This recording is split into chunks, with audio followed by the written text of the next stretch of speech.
आज मैले जनै फेर्ने तरिका सिकाउन थालेँ। सबैले सिक्नु होला है। छोरी मान्छेहरूले पनि ध्यान दिएर सिकेर आफ्नो श्रीमानलाई, छोरालाई, आदिलाई सिकाउनु, दाजुभाइलाई सिकाउनु। जस्तै मेरो यो पुरानो जनै भयो, यो छिन्यो, कुनै कारणले अशुद्ध भयो भने यसलाई मैले फेर्न पर्छ। जनै फेर्ने लामो विधान छ। आचमन गर्नुपर्ने, विनियोग गर्नुपर्ने, पुरानो जनै निकाल्दा पढ्ने मन्त्र, नयाँ लाउँदा पढ्ने मन्त्र व्यापक छ। जानेकाले त्यही अनुसार गर्नु, नजानेकाले यसरी संक्षिप्त रूपमा गर्नु। यो मेरो पुरानो जनै भयो, कुनै कारणले यसलाई फेर्न पर्यो, या छिनो या अशुद्ध भयो, केही भयो। अब नयाँ जनै लिने, भगवान नारायण श्रीहरिको नाम जप्ने अथवा गायत्री मन्त्र ध्यान गर्ने र यसरी टक्कसित नयाँ जनै लगाउने।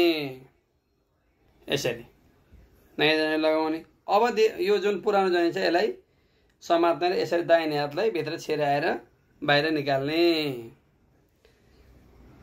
मन गायत्री मन्त्र जप गरिरहने। अहिले पो यहाँ मैले सिकाउनु पर्ने भएर बोलेँ, त्यो बेलामा बोल्न हुँदैन। मन भगवानको ध्यान गर्ने, आफ्नो आराध्य देवको ध्यान गर्ने, गायत्री मन्त्र जप गरिरहने। त्यसपछिबाट देब्रे हात यसरी टक्क यहाँ राख्ने र यसरी शिर यसमा छिराउने।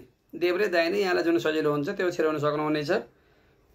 र यसरी खुला रूपमा तयार राख्ने। माथि टुप्पीमा एउटा शिखा हुन्छ, जनैमा दुईटा शिखा हुन्छ, तीनवटा शिखा भएर मात्र वेदत्रै पढ्न पाइन्छ।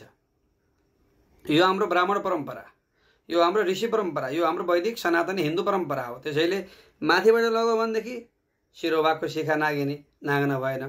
तलबाट लगायो भनेदेखि फेरि पैताला मुनि पर्ने, यो ब्रह्मसूत्र नागिने। ब्रह्मसूत्र भनेको ईश्वरको रूप हो। यो देख्दा सूत्र माने धागो, ब्रह्म माने ईश्वर, ईश्वरीय धागो हो। यो ईश्वरको स्वरूप हो। पैताला मुनिबाट लान त भएन। त्यसैले अब यहाँबाट देब्रेतिर निकाल्ने। कुरो बुझ्यो बुझ्यो। ल हेर्नुहोस्, अब यसलाई शुद्ध प्रवाहित जलमा लिएर गएर सेलाउने। जहाँ पाइ वहाँ यो ब्रह्मसूत्र अर्थात् यो जनै फाल्न हुँदैन। कुरो बुझ्यो। ल सबै छोरा मान्छेले कुरो बुझेर तदनुरूप गर्ने र नारीहरूले पनि आफ्नो श्रीमान, आफ्नो भान्जा, आफ्नो छोरो नातिलाई यो तरिका सिकाउनु होला। जनै फेरि बोल्नुहुन्न, मेरो त सक्केल जनै यहाँ छ, केवल सिकाउन मात्र यसरी बोल्दै यहाँलाई सिकाएँ। हस्, नमस्कार, नारायण हरि।